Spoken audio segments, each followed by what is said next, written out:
और दूसरा पक्ष जिन्होंने घेर रहा है वो भी शामिल है। यहाँ पे कोई भी सीसीटीवी, कोई भी वीडियो, कहीं भी कोई भी अगर हमारे खिलाफ ऐसी वीडियो हो कि हमने किसी के साथ मारामारी करी, हमने किसी औरत के साथ बदतमीजी करी, हमने किसी के कपड़े फाड़े, वो एविडेंस दो। लेकिन मैं प्रशासन से ये बोलना चाहता हूँ कि ये 4 तारीख को जो हमारे साथ घटना हुई होली वाले में, एक परिवार में फोन करा के कुछ लोग हैं जो कि नशे की हालत में आके बदतमीजी कर रहे हैं, मेरे हस्बैंड के साथ मारा पीटी की, जब इसको लगा दिया। हम चले गए, जाने के बाद वहां पे देखा कि दोनों पक्षों का जो विभाग था वो सारा सुलझ गया था। हमने जाके सब यही बोला, मेरा भाई ऐसा है, होली का त्योहार है और अपना हिंदू आप मना लो और अपना त्योहार बना लो।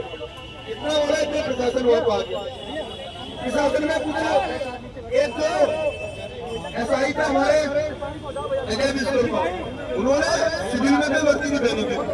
हमने कहा वीडियोबाजी मत करो, यहाँ पे वीडियो बनाया कोई ऐसा झगड़ा इतना बड़ा विवाद नहीं है कि तुम वीडियो बनाओ इस तरह की हमारे भाषा की जो गुंडागर्दी करती है, ऐसी बात नहीं है। आपने कहीं ना कहीं कैसे हो गया गुंडागर्दी करती है, ऐसा बात नहीं का चेहरा नहीं पहचान रहे। लेकिन ये जानबूझकर ये रंजिश इसलिए काटी गई क्योंकि अंकुर बिहार थाने का कम से कम 3 से 4 और घेराव मैंने करा है। वो इसलिए करा है कि कुछ लोग जिहाद के केस थे, कुछ जिहादियों द्वारा हमारा बच्चा भी है अपने गुर्जर समाज का 16-17 साल का लड़का शिवम का, जिसकी जिहादियों ने गोली मार के हत्या कर दी थी। 1 हफ्ते तक उसके माँ बाप परेशान होते रहे, इस पुलिस के पास रोते रहे, गाते रहे, लेकिन उसकी FIR तक नहीं हुई थी। पकड़ने की बात तो छोड़ो, तो हमने प्रेशर बनाया तब जाकर उसकी FIR हुई और अगले हफ्ते में 2 जनों के हाथ एनकाउंटर में जेल भेजे। अगर प्रशासन अपना काम अच्छे से कर ले तो ना तो हमने गुंडागर्दी दिखानी पड़े और ना हमने गुंडा होना।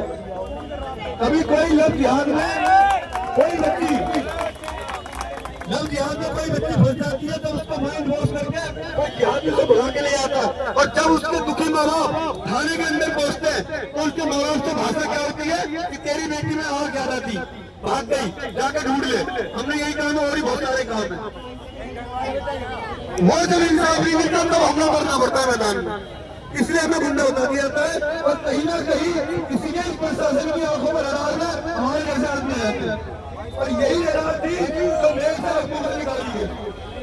मैं बार बार कहता रहा कि कोई भी एडिशनल DG साहब से मिला, SCP साहब से मिला, किसी सबसे मैंने बोला कि कोई भी एक भी प्रमाण, एक भी एविडेंस, एक भी प्रमाण कोई ऐसा हो जिसमें मैंने किसी महिला के साथ बदतमीजी करी है, मैंने किसी से मारपीट करी है, मेरे पास कोई हथियार था, मेरे पास कोई तलवार थी, बंदूक थी, कुछ भी, इससे मैं गुंडा सारी बताऊँ, आप दिखाओ भाई। आज के दिन में अभी राम को कोई